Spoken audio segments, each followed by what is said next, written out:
Ok. Donc, bonsoir à tous. Frédéric Jean qui vous parle depuis Düsseldorf en Allemagne. Alors, on a choisi pour ce soir le sujet de la lumière du monde. Évidemment, un sujet très large, mais ça nous amène à Jean 8. Et quand on a l'évangile de Jean en tête, et on regardera tout à l'heure un tout petit peu le plan, on repère assez bien dans son souvenir que moi je suis la lumière du monde, c'est dans Jean 8. Et puis dans Jean 8, on a bien en tête le paragraphe sur la femme adultère. Et puis, eh bien, un commentaire, une conférence sur l'intégralité de cet immense chapitre qui a 59 versets, eh bien, on n'en entend finalement jamais. Alors, c'était un peu l'idée. Mais le problème, c'est que comme il a 59 versets, on ne peut pas non plus en faire un commentaire verset par verset, détaillé, fouillé, théologique, etc. Donc, l'idée de ce soir, c'est quand même bien d'ouvrir avec le paragraphe sur la femme adultère, et puis de regarder les versets qui suivent, donc jusqu'au verset 59, en relevant, on va dire, un certain nombre de points, mais bien sûr sans aucun désir d'être exhaustif, sans aucun désir de couvrir le sujet de la lumière du monde de façon exhaustive, rien du tout de tout ça, et pas non plus même sur Jean 8. C'est un puits, on pourrait y passer sa vie sur Jean 8. Voilà, alors c'est qui téléphone? C'est sûrement pas pour moi, donc on va enlever ça.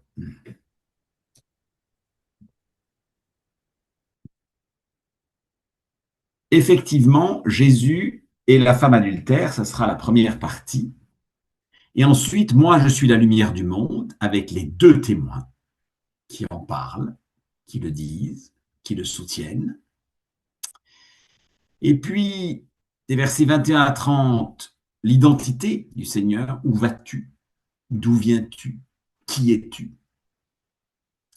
31 à 47, la vérité rend libre.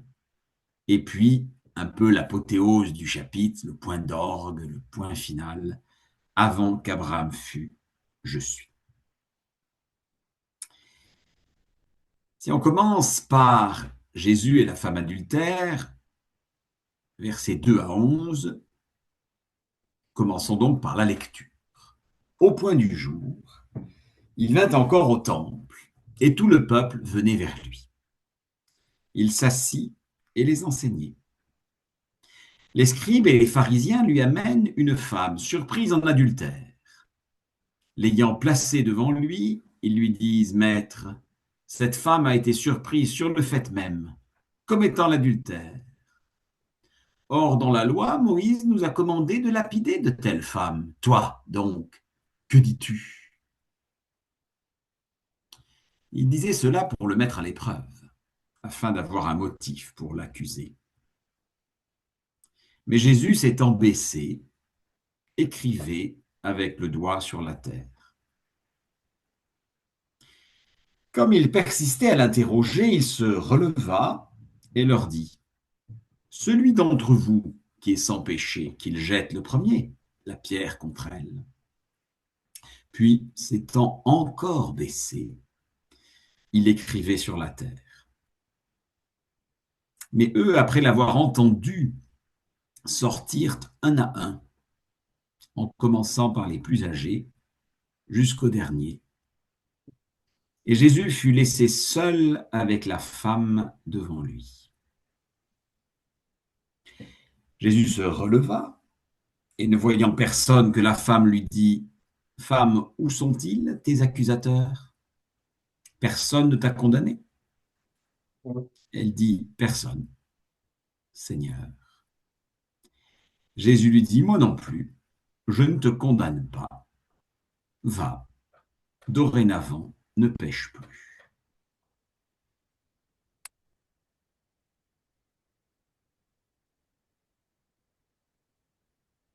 Alors, on ne peut pas lire ce texte, évidemment, sans mentionner que ce récit est absent de plusieurs manuscrits.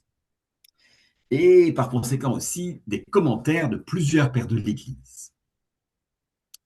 C'est un fait et ça a l'air d'être assez, ça a l'air d'être même un vrai problème. C'est-à-dire qu'il y a vraiment beaucoup de manuscrits qui n'ont pas. On peut remarquer aussi que c'est une parfaite introduction à notre chapitre sur la lumière.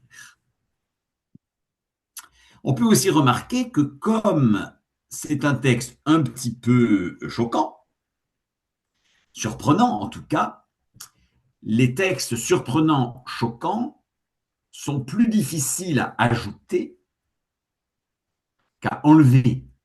On comprend bien que au moment de l'Église naissante, des choses éventuellement surprenantes, un peu choquantes, un peu gênantes peut-être, éventuellement on les cacherait, on les omettrait, mais de là à ajouter une scène qui en plus est un peu surprenante, ça paraît voilà, plus difficile. Une comparaison, c'est un des très rares miracles spécifiques à Marc, c'est le fameux miracle qui se fait en 2 temps, où le Seigneur semble avoir raté la première fois. Et ça, en fait, c'est un gage d'authenticité extraordinaire dans l'évangile de Marc, ce petit paragraphe qui n'est que dans Marc, où on a l'impression que le Seigneur a raté, ils ne peuvent pas l'avoir inventé. Donc, c'est probablement vraiment du très, très historique. Voilà. Et puis alors, on peut aussi dire que même si le récit avait été ajouté plus tard, c'est-à-dire le récit au sens, la portion d'écriture n'était peut-être pas initialement dans l'évangile de Jean, et qu'il a été ensuite elle a été prise quelque part et rajoutée, on peut penser qu'il ne fait pas de doute que la scène, elle, a eu lieu, et on sait que les Juifs voulaient prendre Jésus, voulaient l'accuser. Donc, avec bien d'autres frères et commentateurs, nous prenons ce texte de façon parfaitement adaptée à cet endroit et parfaitement dans le canon.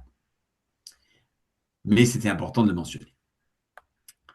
Alors, ça commence avec beaucoup de brutalité, puisque cette femme est amenée, elle est placée devant, on l'appelle cette femme, on veut la lapider, on parle de telle femme, l'homme, il n'y est pas.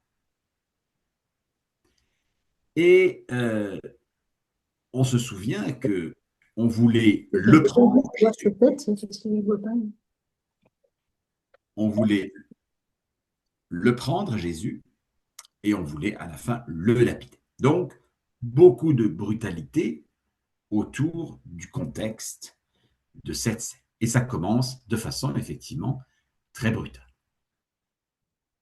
Et la première chose qui est extraordinaire, c'est que le Seigneur va protéger. Il va protéger d'abord par le silence, ensuite par son geste en se baissant et en écrivant avec le doigt. Vous imaginez la scène. Donc le Seigneur Jésus était assis, hein, donc il s'est baissé pour atteindre le sol.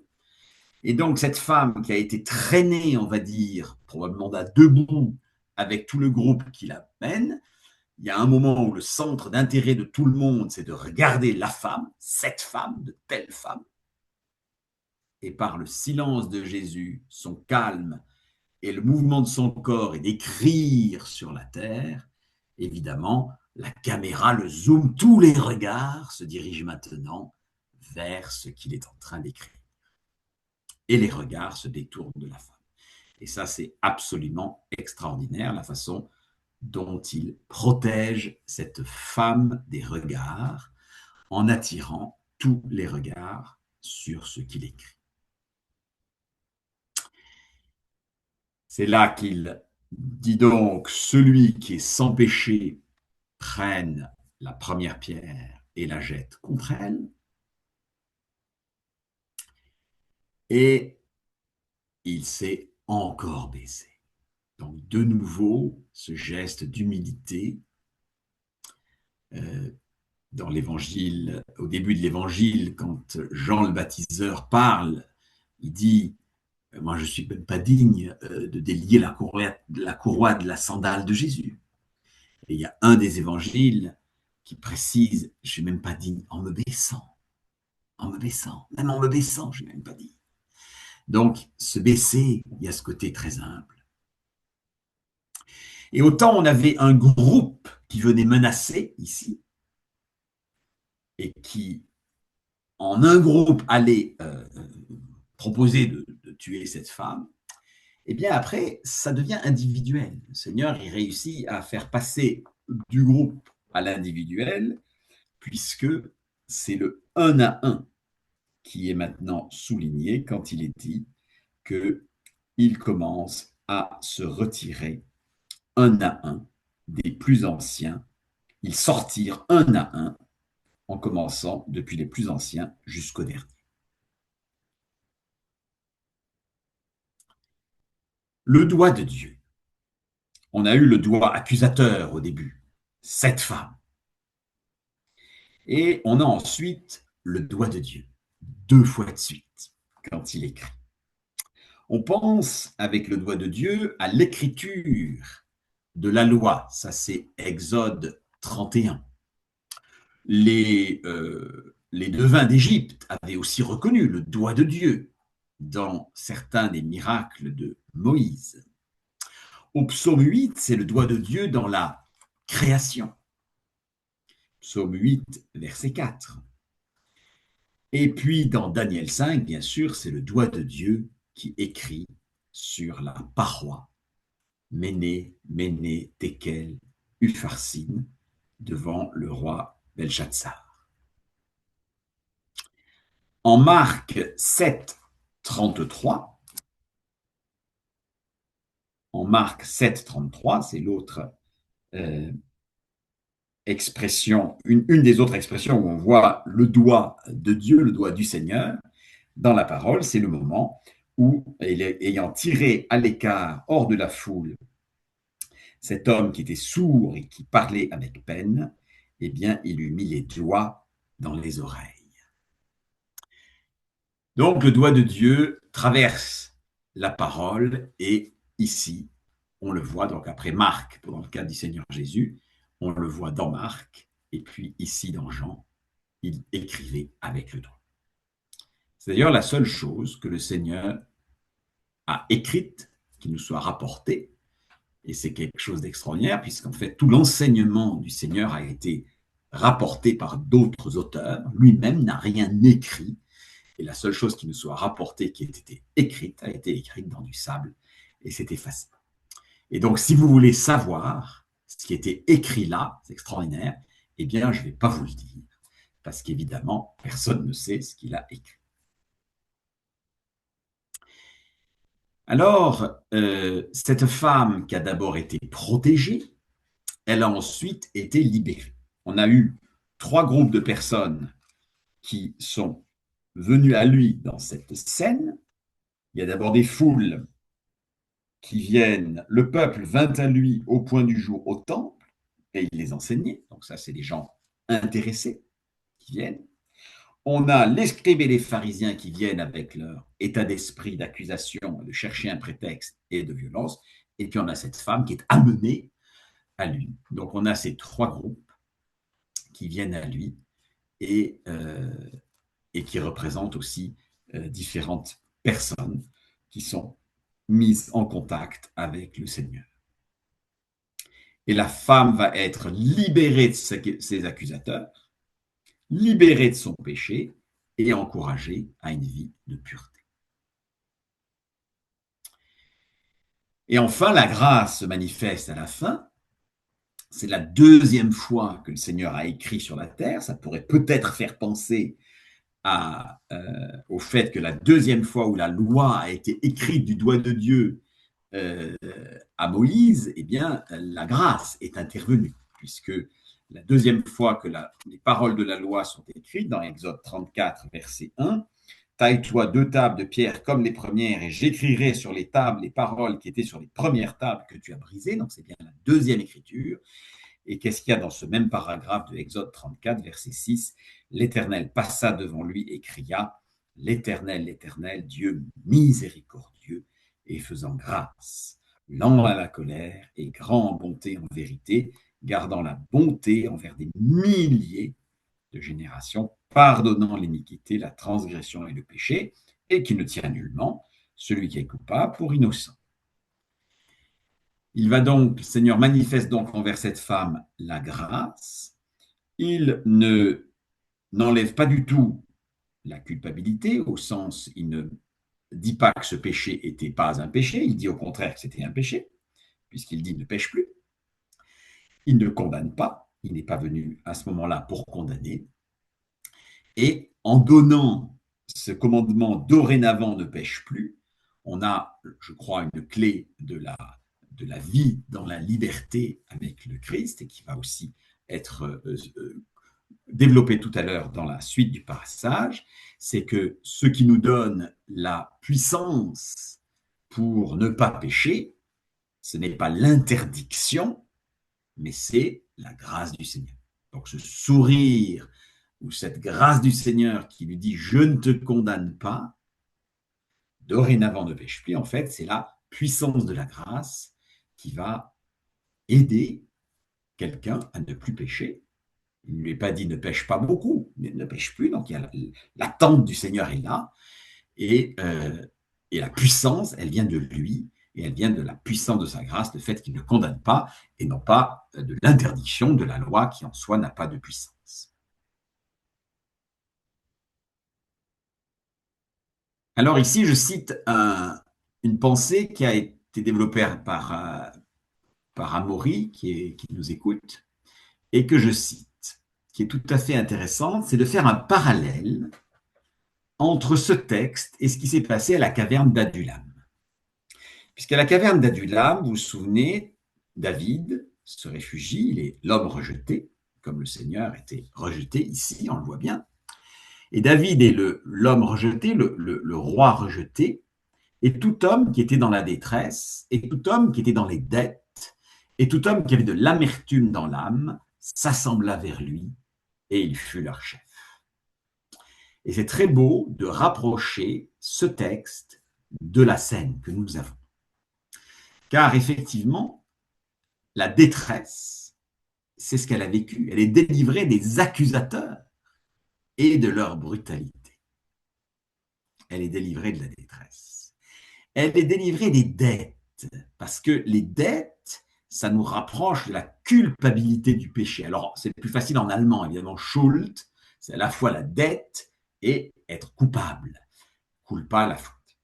Donc, les dettes, ça peut être cette image de je dois quelque chose, la culpabilité du péché. Et puis, si on pense à cette femme adultère, c'est qu'il y a un problème de couple et qu'il y a aussi une amertume, il y a une tristesse d'avoir péché. Donc, elle est délivrée de l'amertume du péché, mais aussi du problème de couple, puisque le Seigneur, en lui disant va, dorénavant ne pêche plus, il l'engage à un nouveau départ. Voilà donc le parallèle avec la caverne d'Adulam. Voilà, c'était un survol rapide de la femme adultère. Évidemment, beaucoup d'autres choses dans ce texte, mais on a pas mal de matière jusqu'au verset 59. Et deuxième paragraphe, c'est les deux témoins. Moi, je suis la lumière du monde et les deux témoins. Quels sont les deux témoins?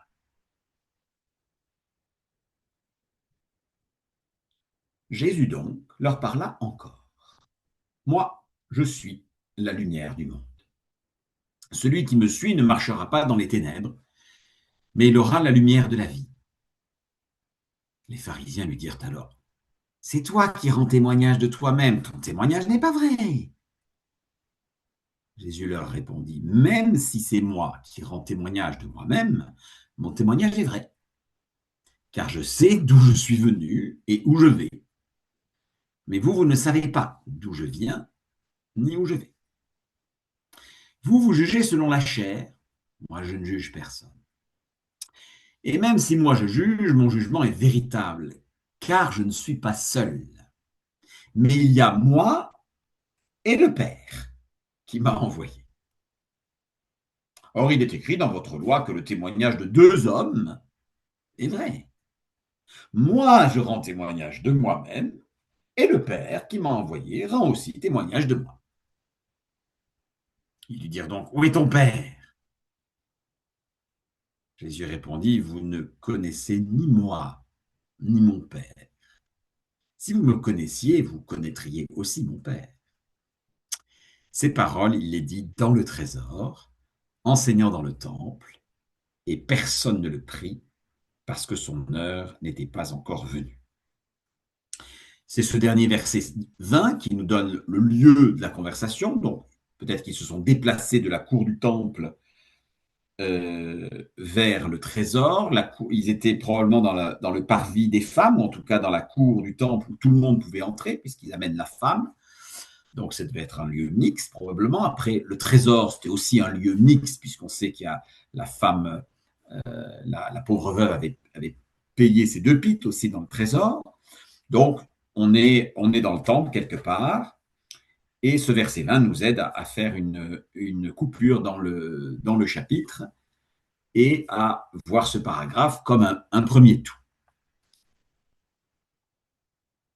Alors, on se souvient aussi de la découpe qui avait été faite de l'évangile de Jean, qu'avait proposé Joël Proin et édité dans Promesse, qui se fondait sur un aspect un peu statistique des mots grecs que l'on trouvait dans l'original grec.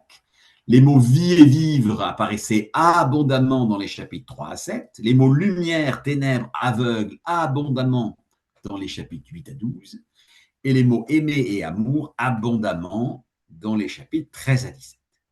Et donc, avec ces 3 parties-là, on pouvait, tous les mots d'ailleurs, vérité et vrai, eux, étaient répartis partout pareil. Hein. Donc, avec ces 3 parties, on pouvait proposer le plan suivant de Jean, un prologue, un plan en plus symétrique, un prologue, suivi des premières rencontres, avec, vous vous souvenez, avec les premiers disciples, l'appel des premiers disciples.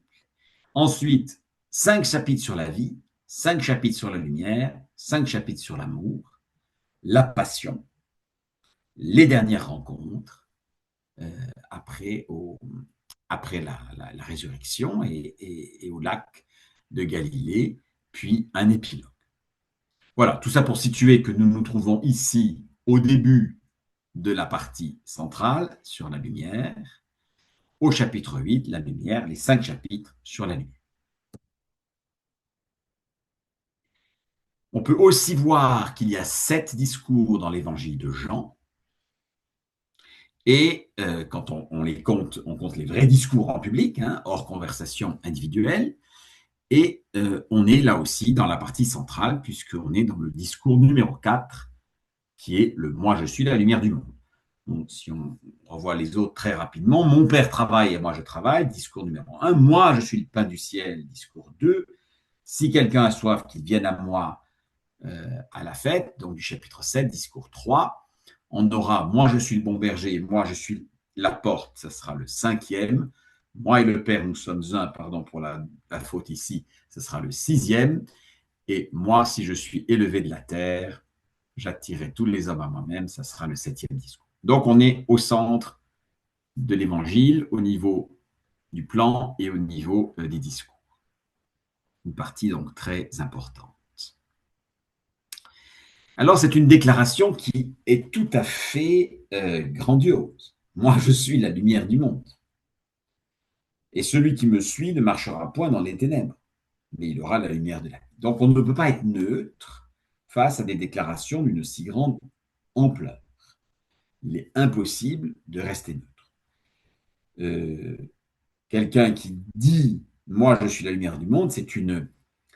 Le mot prétention est peut-être pas adapté en français, c'est en anglais on dirait claim, donc je déclare cela, je déclare quelque chose de très haut, et donc soit on me suit, soit ça casse. Et il y a 2 témoins qui vont confirmer cela, et quels sont les 2 témoins? Je ne suis pas seul, mais il y a moi et le Père. Moi et le Père, 2 fois dans le paragraphe, c'est Jésus en premier, le Père après, c'est peut-être même volontaire la façon dont il le dit, mais moi et le Père qui m'a envoyé, je ne suis pas seul, mais moi et le Père qui m'a envoyé. Et ensuite aussi plus tard. Et on a le fait qu'ils sont distincts deux personnes, hein, vraiment. On a souligné, bien sûr, le fait que le Seigneur est distinct quand, dans le premier verset de l'évangile de Jean, au commencement était la parole, et la parole était auprès de Dieu, et la parole était Dieu, éternel dans son existence, distinct dans sa personne, auprès de Dieu, et puis divin dans son essence, il est Dieu. Donc cette distinction, elle est particulièrement soulignée dans notre paragraphe, puisque le Seigneur insiste sur le fait que, mais regardez, nous sommes deux. Il y a moi et le Père. Et d'ailleurs, votre loi dit bien que le témoignage de deux hommes est vrai. Le témoignage de deux hommes est vrai. Et là, c'est Jésus et son Père. Ce n'est pas particulièrement deux hommes, mais le Seigneur apprend ici un argument, on va dire, juridique pour dire que toute chose était établie par deux témoins. Eh bien, il y a ici deux témoins, moi et le Père. Le sujet du témoignage sort dans ce paragraphe de façon très présente, puisqu'on l'a 7 fois de suite. Alors, cela introduit la première allusion blessante au verset 19, où est ton Père? Et il y a dans ces chapitres, dans notre chapitre, mais aussi en incluant le chapitre 9, nous avons beaucoup d'allusions blessantes et d'insultes. On a ici le où est ton Père? 8-19. Au 41, on aura nous ne sommes pas nés de la fornication. Peut-être aussi une allusion blessante à ses origines, qui, dans l'esprit de certains, était sûrement trouble. Au chapitre 9, pour celui-ci, nous ne savons d'où il est. Donc ces trois phrases de Jean sont des allusions à la naissance virginale qui, elle, est présentée par Matthieu et Luc de façon indépendante. Hein, on a un récit Matthieu et un récit Luc tout à fait indépendants et complémentaires. Et c'est très riche de remarquer qu'on a ici trois versets qui s'accrochent à Matthieu et Luc. Donc Matthieu et Luc sont des synoptiques. Quand Jean a des points d'accroche avec les évangiles synoptiques, il faut toujours le souligner. Et le sujet de la naissance virginale est tout à fait évoqué ici. On a une autre évocation qui fait partie de cet accrochage, mais qui n'est pas particulièrement blessante, c'est pour ça que je ne l'ai pas mis là. C'est au chapitre 6. Les Juifs donc murmuraient contre lui, donc ce n'était pas blessant, mais on n'est pas quand même très très loin, hein, parce qu'il avait dit, moi je suis le pain descendu du ciel. Et il disait, n'est-ce pas ici Jésus, le fils de Joseph, duquel nous connaissons le Père et la Mère? Comment donc celui-ci, dit-il, je suis descendu du ciel? Donc, encore un point d'accrochage, il est le pain descendu du ciel, et les autres disent, mais non, nous on connaît ses parents. Allusion donc à la naissance virginale. Et puis encore deux allusions blessantes ou même insultes, dans leur esprit c'est insulte, tu es un samaritain, verset 48, tu as un démon, verset 48.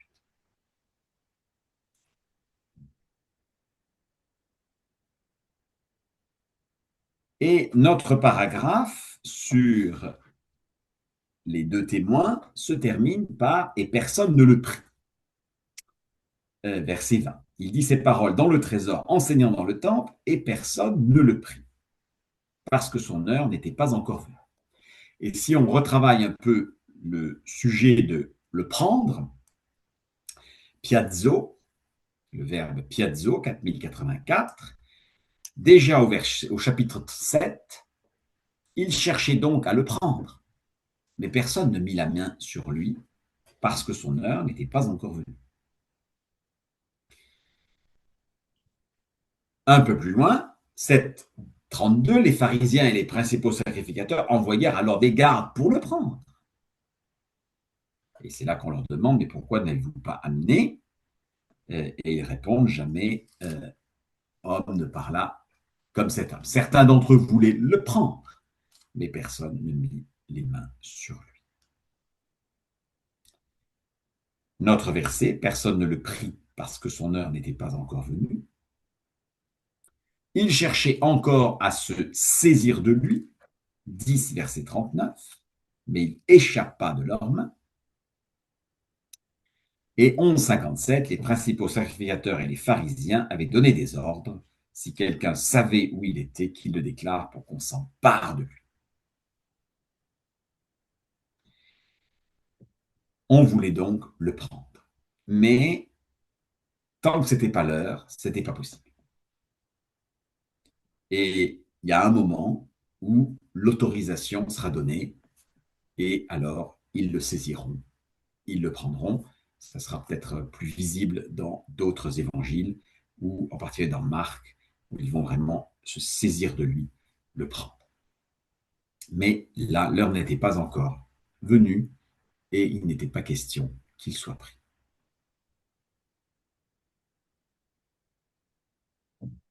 Le paragraphe d'après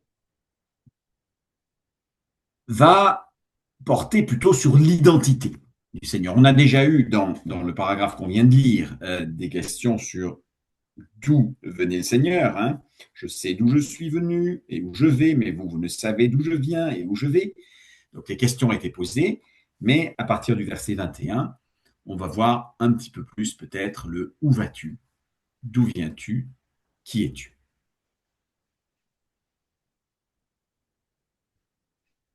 Jésus leur dit encore, moi je m'en vais, et vous me chercherez, et vous mourrez dans votre péché. Là où moi je vais, vous ne pouvez pas venir. Les Juifs disaient alors, se tuera-t-il pour qu'ils disent, là où moi je vais, vous ne pouvez pas venir? Puis il leur dit, vous êtes d'en bas, moi je suis d'en haut. Vous êtes de ce monde, moi je ne suis pas de ce monde. Je vous ai donc dit que vous mourrez dans vos péchés, car si vous ne croyez pas que c'est moi, vous mourrez dans vos péchés. Ils lui dirent alors, toi qui es-tu? Et Jésus leur dit, absolument ce qu'aussi je vous dis. J'ai sur vous beaucoup à dire et à juger, mais celui qui m'a envoyé est vrai, et ce que j'ai entendu de lui, moi je le déclare au monde. Ils ne comprirent pas qu'il leur parlait du Père.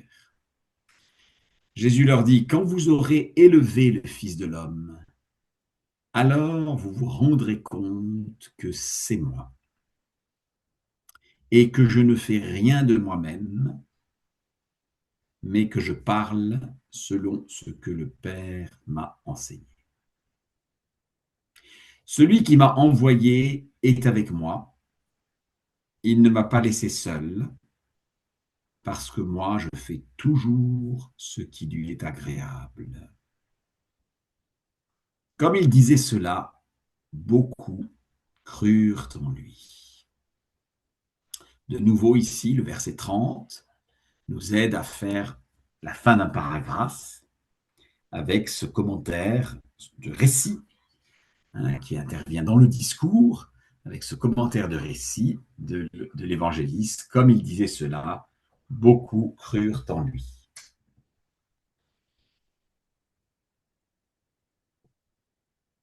Où vas-tu? Moi, je m'en vais, et vous me chercherez. Là où moi je vais, vous, vous ne pouvez pas venir. Se tuera-t-il pour qu'ils disent, là où moi je vais, vous ne pouvez pas venir. Où vas-tu? Le chemin du Seigneur il était venu du Père et il s'en allait au Père. On le relira au chapitre 13, au début, au lavage des pieds, hein, sachant que son heure était venue pour passer de ce monde au Père, et sachant que le Père lui avait mis toutes les choses entre les mains et qu'il était venu de Dieu et s'en allait à Dieu, il se lève du souper et et prend le linge. Donc, il va au Père. Mais bien sûr, là où moi je vais, vous ne pouvez venir. On ne peut pas venir au Père si on ne croit pas en lui. On ne peut pas venir au Père si on n'a pas la vie nouvelle. Et eux envisagent cette hypothèse étonnante. Se tuera-t-il? Ils disent, là où moi je vais, vous ne pouvez pas venir. Et le Seigneur, bien sûr, ne s'est pas tué. Le Seigneur a donné sa vie. Le Seigneur a l'autorité de la laisser. Il aura l'autorité de la reprendre. Il a été tué par les mains d'hommes iniques. On n'aime pas tellement le verbe tuer en général quand on parle du Seigneur, et pourtant il est utilisé dans le livre des Actes, parce qu'effectivement, il a donné sa vie. Et, il était aux commandes, il était au contrôle, mais il a été effectivement mis à mort par les Romains. Où vas-tu? D'où viens-tu? Vous êtes d'en bas, moi je suis d'en haut. Et on commence à retrouver dans ce chapitre le moi je suis, ego eimi, qui est plusieurs fois donc, dans l'évangile de Jean, beaucoup de fois. Vous savez qu'il est suivi, quand il est suivi d'un prédicat, quand il est suivi d'un attribut. Moi, je suis le pain de vie. Moi, je suis la lumière du monde dans notre chapitre. Moi, je suis le bon berger. Moi, je suis la porte. Moi, je suis la vigne ou le cep. Moi, je suis la résurrection et la vie. Donc, toutes ces expressions ont toujours la même construction. Ego eimi. Moi, je suis. Et ici, on la voit apparaître plusieurs fois dans le chapitre. Vous, vous êtes d'en bas, mais moi, je suis d'en. Vous, vous êtes de ce monde, moi, je ne suis pas de ce monde.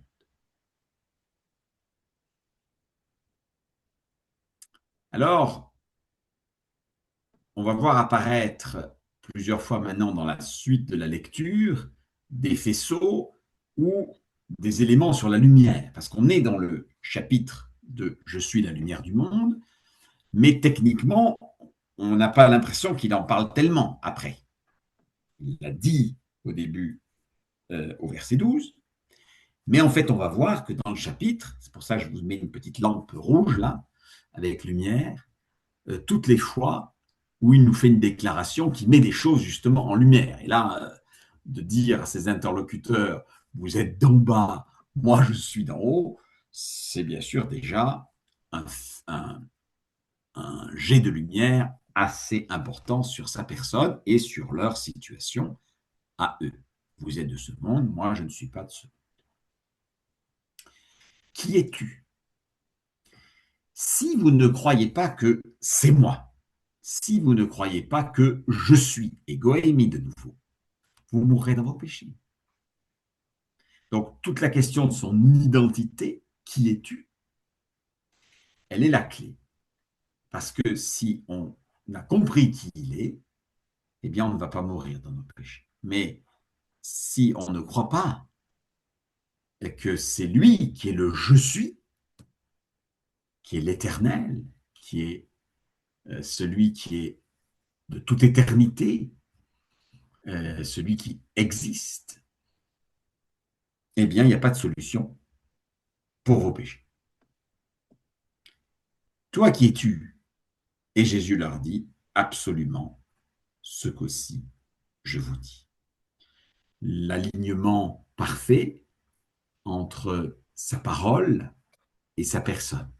Il est lui-même la parole, il est lui-même la révélation de Dieu, donc ce qu'il dit déclare qui est Dieu, ce qu'il dit déclare qui il est, et il y a une parfaite adéquation. Ma parole ne va pas au-delà de ce qu'il est. Sa personne et sa parole sont parfaitement alignées. La grâce est répandue sur ses lèvres. Ce qu'il dit exprime exactement ce qu'il est. Et ça, c'est vraiment très beau, puisque c'est bien pour nous que c'est difficile, que la question de la parole, de ce qu'on va dire, qu'on peut être blessant, qu'on peut aller trop vite, qu'on peut faire des promesses, qu'on peut ne pas être assez droit. Enfin, il y a toutes les choses qui font que notre parole va nous faire nous écarter, et tout l'enseignement de l'épître de Jacques sur la langue, alors, et aussi de l'abondance du cœur, la bouche parle, donc c'est ce qu'il y a dans le cœur qui va motiver nos paroles. Eh bien, pour le Seigneur, il y a cette adéquation parfaite entre ce qu'il exprime, ce qu'il dit et ce qu'il est. Ce que j'ai entendu de moi, de lui, moi, je le déclare au monde. Donc, de nouveau, il est la parole, il est la révélation de Dieu, ce qu'il a entendu de Dieu, du Père, moi, je le déclare au monde. Voilà son identité d'être celui qui déclare, celui qui révèle le Père. Et quand vous aurez élevé le Fils de l'homme sur la croix, alors vous vous rendrez compte que c'est moi, de nouveau, je suis ego eimi. Donc au début, si vous ne croyez pas que c'est moi, eh bien vous mourrez dans vos péchés. Et quand vous aurez élevé le Fils de l'homme, alors il y a un moment où vous allez vous rendre compte que c'était moi. Et si on s'en rend compte tôt dans la repentance, alors eh bien on sera délivré, on ne va pas mourir dans nos péchés. Mais si on s'en rend compte après être mort dans nos péchés, eh bien, on va s'en rendre compte au jugement. Alors, vous rendrez compte que je suis, que moi, je suis, que c'est moi. Et une fois de plus, vous voyez apparaître ce ego eimi, moi je suis, dans le chapitre 8 de Jean.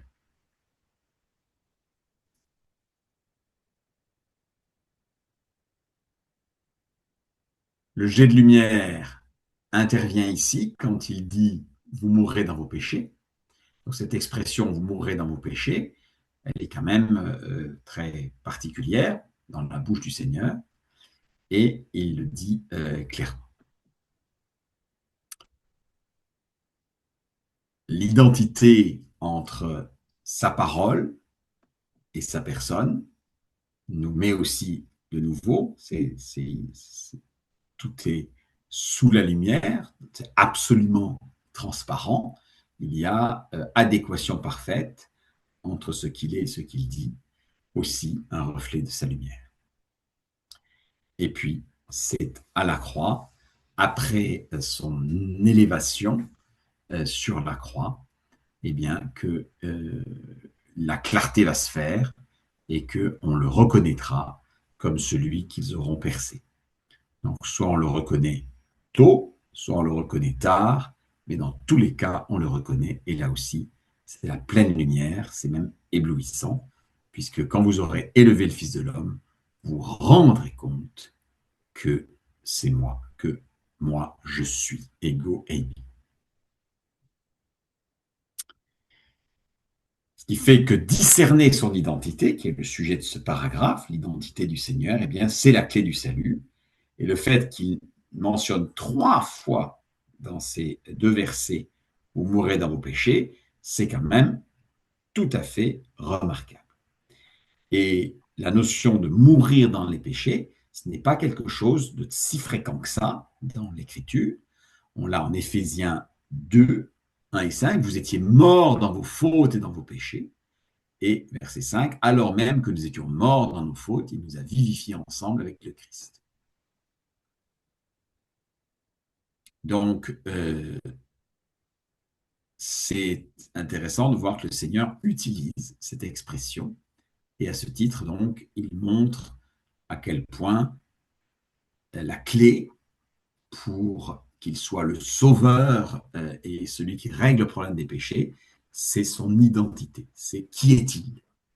Et quand on a compris qui il est, eh bien, on comprend qu'il va résoudre le problème du péché.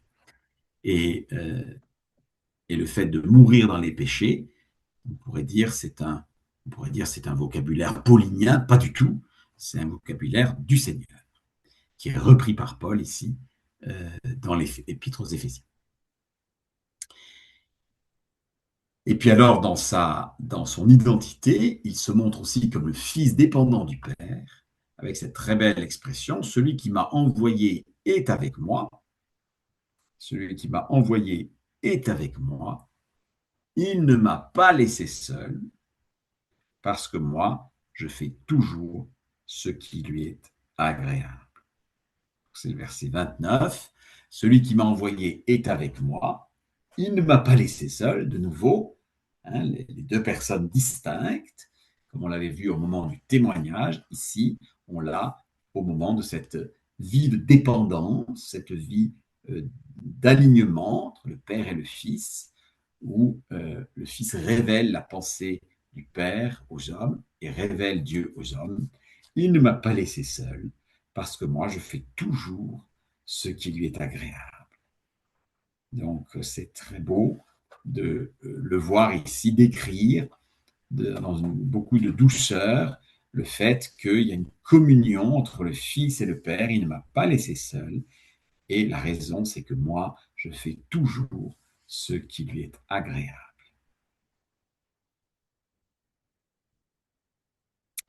Et ça se termine, ce paragraphe, par « Comme il disait cela, beaucoup crurent en lui ». Verset 30. Comme il disait ces choses, plusieurs crurent en lui.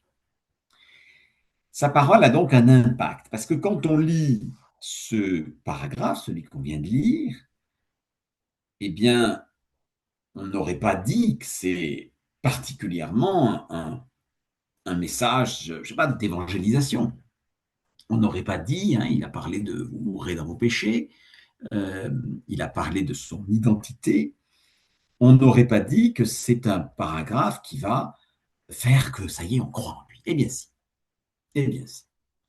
Comme il disait cela, beaucoup crurent en lui. Donc sa parole a un impact. Et lire ces textes-là, eh bien, c'est extrêmement précieux. Comme il disait cela, beaucoup crurent en lui. Et ça fait la transition avec le paragraphe d'après, la vérité rend libre.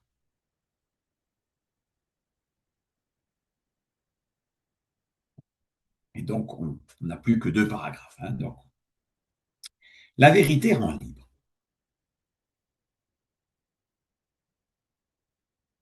Verset 31. Jésus dit alors aux Juifs qui avaient cru en lui, « Si vous persévérez dans ma parole, vous êtes vraiment mes disciples. Vous connaîtrez la vérité, et la vérité vous affranchira. »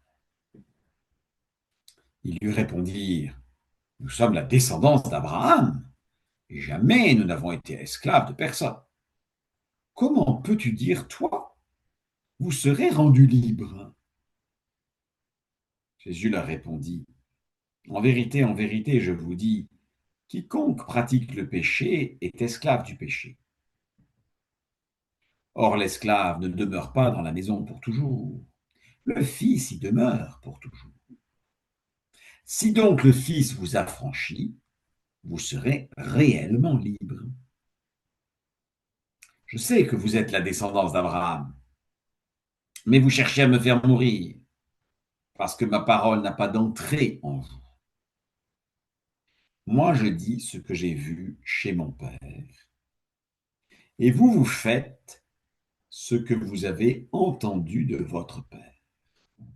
Ils lui répondirent, « Notre Père, c'est Abraham. » Jésus leur dit, « Si vous étiez enfant d'Abraham, vous feriez les œuvres d'Abraham. Mais en réalité, vous cherchez à me faire mourir, moi, un homme qui vous ai dit la vérité que j'ai entendue de Dieu. Abraham n'a pas fait cela. Vous faites les œuvres de votre Père. » Ils lui dirent alors, « Nous ne sommes pas nés de la fornication, nous avons un Père, Dieu. »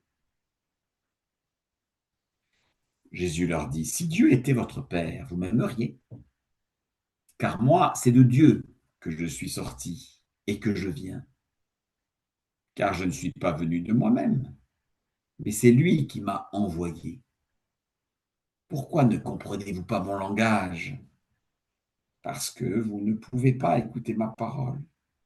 Vous avez pour père le diable, et vous voulez faire les convoitises de votre père. Lui a été meurtrier dès le commencement, et il n'a pas persévéré dans la vérité, car il n'y a pas de vérité en lui. Quand il profère le mensonge, il parle de son propre fond, car il est menteur et le père du mensonge. Mais moi, parce que je dis la vérité, vous ne me croyez pas. Qui d'entre vous me convainc de péché? Si je dis la vérité, vous, pourquoi ne me croyez-vous pas? Celui qui est de Dieu entend les paroles de Dieu. C'est pourquoi vous n'entendez pas, parce que vous n'êtes pas de Dieu.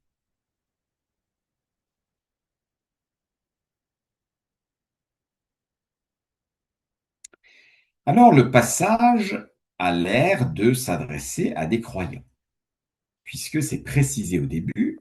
Jésus dit alors aux Juifs qui avaient cru en lui. Jésus dit alors aux Juifs qui avaient cru en lui. Et il leur dit, si vous persévérez dans ma parole.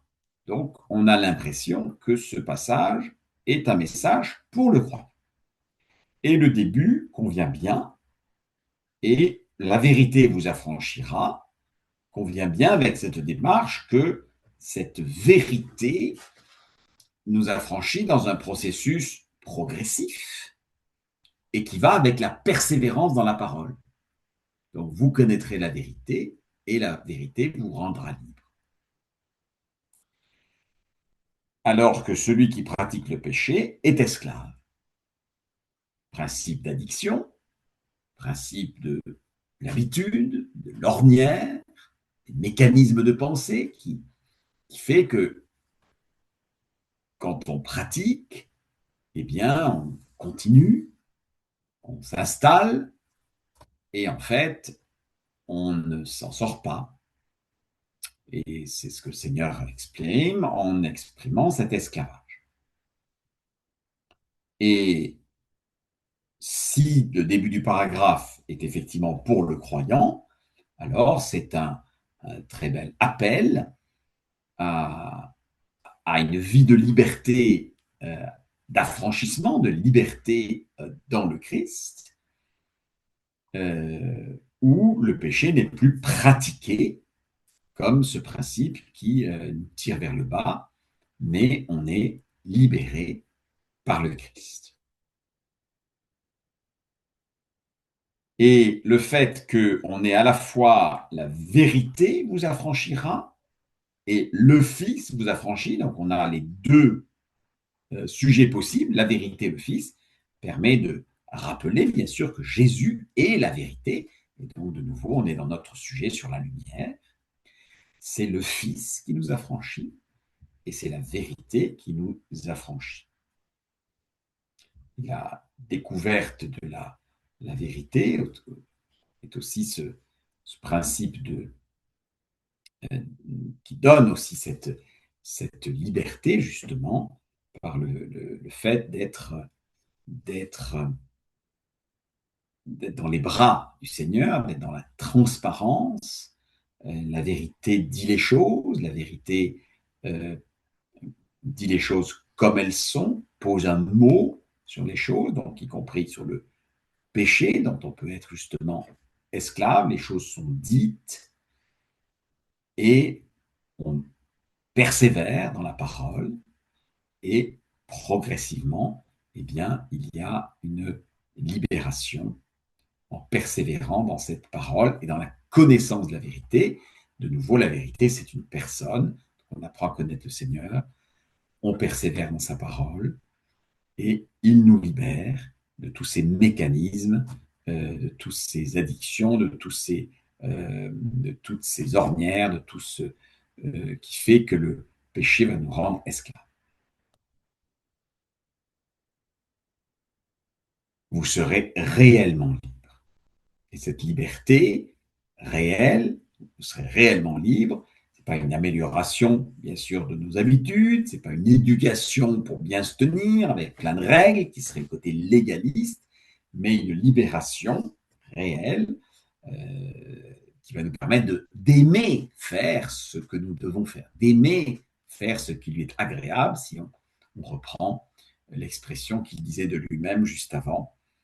Il fait les choses qui lui sont agréables, qui sont agréables au Père. Donc, moi, je fais toujours les choses qui lui plaisent.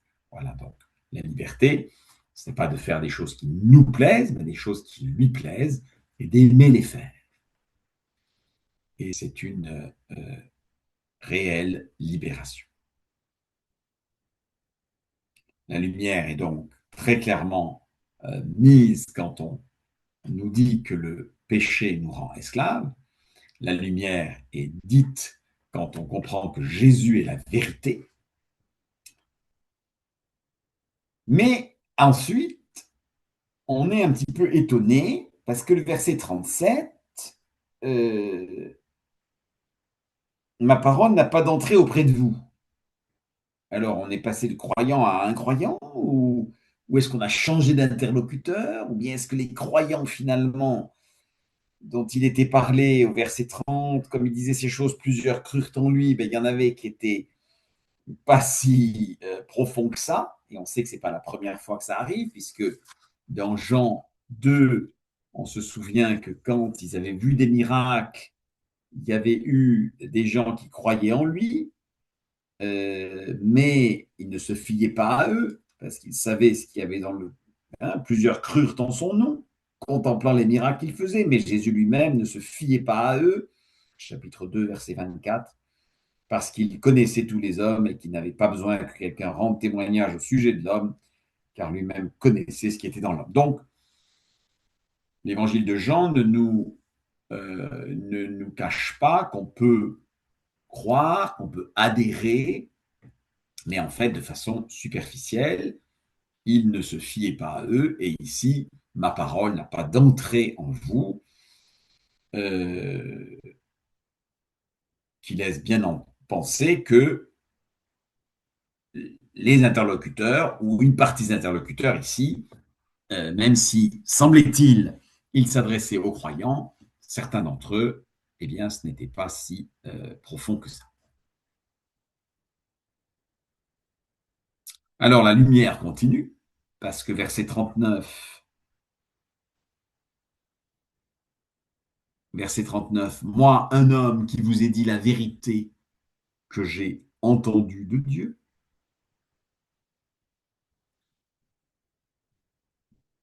Et verset 46, qui d'entre vous me convainc de péché? Le Seigneur n'a pas commis de péché, il n'y a pas de péché en lui, l'ennemi n'a rien en lui, il n'a pas connu non plus le péché, donc les trois expressions, il n'a pas commis, il n'a pas connu, et il n'y a pas de péché en lui, et la quatrième expression qui est l'ennemi ou le diable n'a rien en moi, et puis ici encore une autre expression, qui d'entre vous me convainc de péché? Donc si personne n'est capable de mettre quoi que ce soit sur la table et que lui-même pose la question, eh bien, évidemment, ça rajoute au témoignage très très fort de son absolue pureté et son absolue séparation du mal. Donc, de nouveau, un rayon de lumière très fort dans ce paragraphe. On retrouve l'autre allusion blessante. Nous ne sommes pas nés de la fornication, qu'on a mentionné tout à l'heure. Nous avons un Père Dieu. Alors, c'est intéressant parce que cette phrase-là, nous ne sommes pas nés de la fornication, nous avons un Père Dieu, c'est exactement ce qui s'applique au Seigneur. Effectivement, il n'est pas né de la fornication et il a un Père Dieu. Donc, en se moquant de lui ou en faisant une allusion blessante, en fait, il raconte sa vie. Ils disent exactement ce qui était vrai le concernant. Mais bien sûr, c'était dans leur esprit une allusion blessante. Et la notion de l'envoyé apparaît une fois de plus ici, au verset, donc, c'est de Dieu que je suis sorti et que je viens.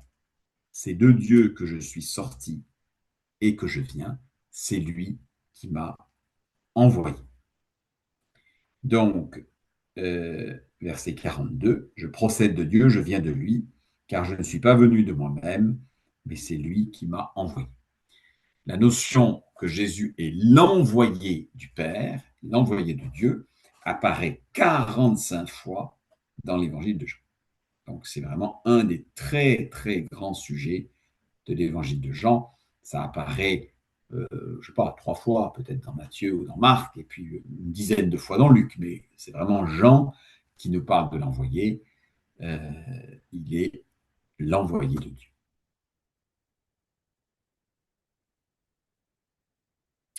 Et les hommes ont mieux aimé les ténèbres de la lumière, qui est une citation de Jean 3, car leurs œuvres étaient mauvaises. Et ils nous en donnent ici 2 exemples, verset 45. Parce que je dis la vérité, vous ne me croyez pas. Parce que je dis la vérité, vous ne me croyez pas. Donc, en fait, la vérité, soit leur faisait peur, soit était étranger à cette vérité. Et le fait que le Seigneur leur donne la vérité, eh bien, c'est ça qui faisait qu'ils ne voulaient pas croire. Donc, cette opposition au Seigneur, vous ne voulez pas croire en moi pour avoir la vie, qui est une autre expression, eh bien ici, vous ne me croyez pas parce que je dis la vérité. Et la deuxième expression, vous n'entendez pas parce que vous n'êtes pas de Dieu. Donc, dans les deux cas, c'est le fait de ne pas croire et de ne pas être de Dieu qui fait qu'ils ne peuvent recevoir la vérité et son enseignement. Alors, bien sûr, on pourrait se poser la question, mais alors dans ce cas, comment on fait? Puisque tant qu'on ne croit pas, alors on ne va pas croire, et tant qu'on n'est pas de Dieu, alors on ne va pas le devenir.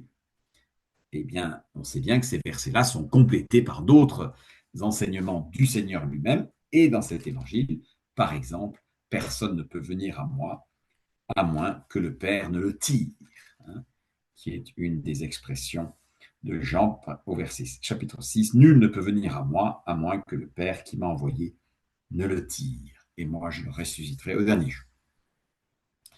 Donc on n'a pas ici de contradiction, mais on comprend l'état d'esprit d'opposition qui fait que quelqu'un qui est éloigné, a priori, n'a pas envie d'entendre, et celui qui ne croit pas, eh bien, euh, ne va pas recevoir la vérité. Donc, de nouveau, les rayons de lumière dans ce chapitre, dans ce paragraphe, qui sont nombreux. Et on termine avec le dernier paragraphe, avant qu'Abraham fût, je suis. Les Juifs lui répondirent, n'avons-nous pas raison de dire que tu es un Samaritain et que tu as un démon? Jésus répondit, moi je n'ai pas un démon, mais j'honore mon Père, et vous, vous jetez du déshonneur sur moi. Quant à moi, je ne cherche pas ma gloire. Il y en a un qui la cherche et qui juge. En vérité, je vous dis, si quelqu'un garde ma parole, il ne verra pas la mort à jamais. Les Juifs lui dirent alors, maintenant nous savons que tu as un démon. Abraham est mort, ainsi que les prophètes. Et toi tu dis, si quelqu'un garde ma parole, il ne goûtera pas la mort à jamais. Es-tu plus grand que notre père Abraham qui est mort? Les prophètes aussi sont morts. Que te fais-tu toi-même? Jésus répondit, si je me glorifie moi-même, ma gloire n'est rien. C'est mon Père qui me glorifie. Lui dont vous dites, il est notre Dieu. Vous ne le connaissez pas, mais moi, je le connais. Et si je disais que je ne le connais pas, je serais semblable à vous, un menteur. Mais je le connais et je garde sa parole. Abraham, votre père, a tressailli de joie de ce qu'il verrait mon jour. Et il l'a vu et s'est réjoui. Les Juifs lui dirent alors, tu n'as pas encore 50 ans et tu as vu Abraham. Jésus leur dit, en vérité, je vous dis, avant qu'Abraham fût, je suis. Ils prirent alors des pierres pour les jeter contre lui. Mais Jésus se cacha et sortit du temple. Alors, ça commence par ces insultes. Tu es un Samaritain. Tu as un démon.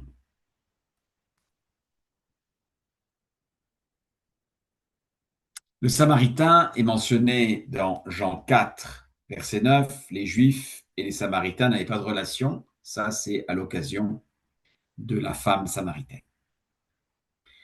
C'est mentionné aussi, enfin, on comprend leur animosité aussi dans Luc 9, 53, quand le Seigneur fait une annonce en Samarie qu'il va s'arrêter dans un village et que les villageois ne veulent pas le recevoir parce que sa face est dressée vers Jérusalem. Ça veut dire, oh, c'est un juif qui va à la fête. Nous, on ne reçoit pas les juifs qui vont à la fête. Certains proposent de brûler le village, mais le Seigneur, lui, dans sa grâce, va à un autre village. En composition samaritain, qui est vraiment ici une insulte. Et puis, tu as un démon. Et ce qui est intéressant, c'est que le Seigneur, il répond avec fermeté, mais douceur. Lorsqu'on l'outrageait, il ne rendait pas l'outrage. 1 Pierre 2, 23. Moi, je n'ai pas un démon, mais j'honore mon Père. Et vous, vous jetez du déshonneur sur moi. Donc là, on a ce mot qui n'existe pas en français, assertiveness, l'assertivité, le fait de dire les choses fermement, sans agressivité. Vous jetez du déshonneur sur moi. Je n'ai pas un démon, mais j'honore mon Père. Et vous, vous jetez du déshonneur sur moi. Les choses sont dites, mais ce n'est pas une gifle dans la figure, mais les choses sont dites. Donc, lorsqu'on l'outrageait, il ne rendait pas l'outrage. Vous avez remarqué qu'il ne dit pas hey, « mais je ne suis pas un samaritain et je n'ai pas un démon ». Vous avez remarqué? Et pourquoi il ne le dit pas? Eh bien, parce qu'il évite toute confusion. Il aimait beaucoup les Samaritains. Il n'était pas question qu'il prenne à son compte le fait même qu'un Samaritain puisse être insultant. Pas question qu'il le mette dans la même phrase qu'un démon. Lui, il s'est comparé au bon Samaritain, n'oublions pas. Donc, il ne dit rien du Samaritain, donc beaucoup de délicatesse, beaucoup de discrétion, beaucoup de soin dans le choix de ses mots pour éviter toute confusion.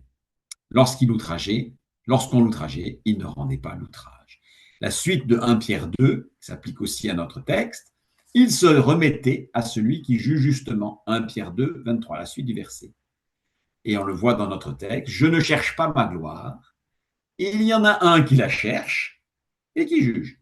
Donc celui qui juge justement, eh bien, il se remet à lui. Je ne cherche pas ma gloire. Il y en a un qui la cherche et qui juge. Donc, de nouveau, un très beau moment où les épîtres, ici épîtres de Pierre, racontent presque des scènes des évangiles.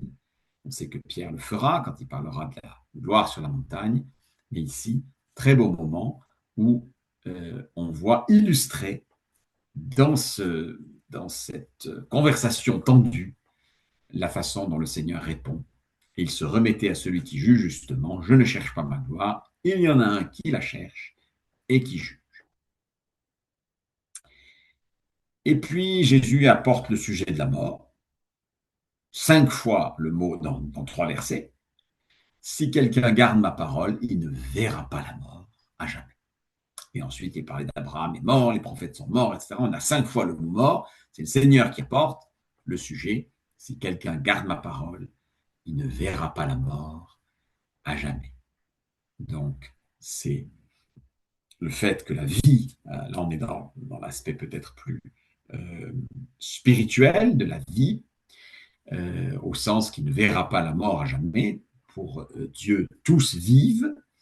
Donc le fait d'être un enfant de Dieu, de garder sa parole, comme on l'a vu tout à l'heure, ceux qui croient en moi et qui gardent et qui persévèrent dans la parole, le fait d'être son enfant, de garder sa parole, fait qu'on a la vie éternelle, on ne voit pas la mort au sens que on vit toujours pour Dieu, comme lui-même le cite quand il parle d'Isaac, Abraham, Isaac et Jacob. Pour Dieu, ils vivent, tous vivent. Il ne verra pas la mort à jamais. Un petit peu différent de ce qu'on a dans le chapitre 6, où il parle 4 fois du fait qu'il va ressusciter les morts, ce qui est un autre aspect, bien sûr, de cet enseignement ici. Et mon Père me glorifie, donc je le connais, je garde sa parole, et son Père le glorifie. Son Père va la glorifier plusieurs fois, bien sûr, sur la terre, avec un certain nombre de miracles, d'œuvres qui témoignaient en sa faveur, mais le très grand moment de sa glorification sera sa résurrection après la croix, le fait de sortir du tombeau. Eh bien, ce sera bien sûr la gloire, et c'est en cela qu'il sera glorifié par son Père de façon toute particulière, par la résurrection et ensuite par l'ascension. Donc, de nouveau, la lumière ici. Je ne cherche pas ma gloire, il y en a un qui la cherche et qui juge. Donc, le fait que Dieu soit le juge, c'est bien sûr aussi de nouveau un trait de lumière. Et on termine par Abraham a tressailli de joie. Alors, quand on lit cela, on peut penser peut-être à l'annonce de la naissance d'Isaac, éventuellement, Genèse 17, puisque Genèse 17, Abraham a ri en entendant parler qu'il allait avoir un fils. Et ce rire va être mis dans le nom du fils. Et puis on sait que Sarah aussi va rire quand elle va mettre au monde le petit Isaac. Et là aussi, le nom Isaac veut dire rire. Donc peut-être que ce tressaillement de joie, c'est le fait que Abraham a vu dans la descendance, qui était vraiment la promesse, eh bien, la fameuse promesse que Dieu avait faite un jour que quelqu'un allait briser la tête du serpent, qu'un Messie, qu'un serviteur allait arriver. Peut-être que c'est en cela qu'il a tressailli de joie. Donc, je pense qu'il y a les deux, le reste ne compte pas, c'est une erreur. Abraham a vu mon jour et s'est réjoui. Donc là, peut-être que c'est une allusion éventuellement à Genèse 22. Il a vu mon jour et il s'est réjoui. Peut-être allusion à Genèse 22. Abraham a levé ses yeux et il a vu. Et voici, il y avait derrière lui un bélier retenu à un buisson par les cornes. C'est Yahvé Jiré, l'Éternel, il pourvoira.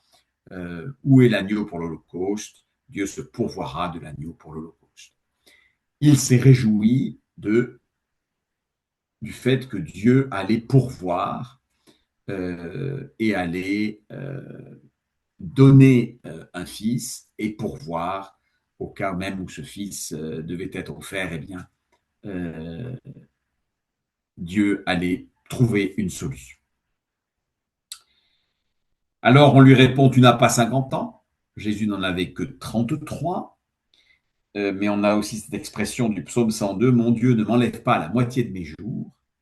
Donc, ce tu n'as pas 50 ans, qui est tout à fait cohérent avec le fait qu'il n'en avait que 33, qui peut peut-être laisser penser que le Seigneur était un peu marqué, même dans sa personne, un peu peut-être fatigué, mais on ne le sait pas.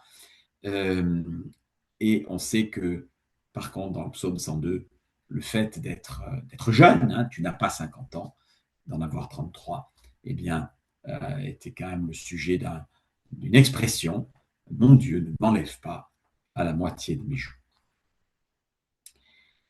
et la déclaration magistrale extraordinaire de la fin, avant qu'Abraham fût, je suis. Donc on retrouve le je suis, ego eimi, et le fait que le Seigneur s'identifie à l'Éternel, je suis celui qui suis, de Exode 3,14, ou bien moi, je suis le même, Ésaïe 41, Ésaïe 43, avec en plus, dans la citation d'Ésaïe, en grec, dans la traduction des Septante, faite, donc, traduction de l'Ancien Testament en grec, le moi, je suis le même, c'est vraiment ego eimi. Alors que la citation de Exode, il y a bien le ego eimi au début, mais ensuite il y a une autre forme de qui suis. Donc, en tout cas, dans le ego eimi, je suis, il y a vraiment cette notion qu'il s'identifie à l'éternel, à celui qui est le même, celui qui demeure de toute éternité. Et ils ne se sont pas trompés. Parce que c'est le moment où Jésus se cache. Alors on a un contraste incroyable entre le je suis, qui est l'éternel de l'Ancien Testament, et quelqu'un qui se cache pour sortir du temple. Au chapitre 12, verset 36, on retrouve une scène comparable. Jésus dit cela, puis il s'éloigna et disparut de leur vue. Et on avait vu, bien sûr, dans Luc, comment il était passé entre la foule qui voulait le précipiter de la falaise de Nazareth. Donc, quand son heure n'est pas encore venue, eh bien, il est obligé de se dégager, ou il décide de se dégager. Donc, peut-être qu'à Nazareth, c'est une autorité qui fait qu'il passe et tout le monde s'écarte. Là, il est obligé de se cacher, une expression incroyable, en contraste avec ce je suis. Et puis, pareil, il s'éloigna, il disparut de leur vue. Voilà, nous sommes arrivés à la fin du chapitre. Pas de résumé, puisqu'on ne peut pas résumer un chapitre comme ça. Le but, c'était de le voir dans sa grandeur, dans sa personne, et en particulier sous l'aspect qu'il est la lumière du monde, il est la vérité. Merci de votre attention.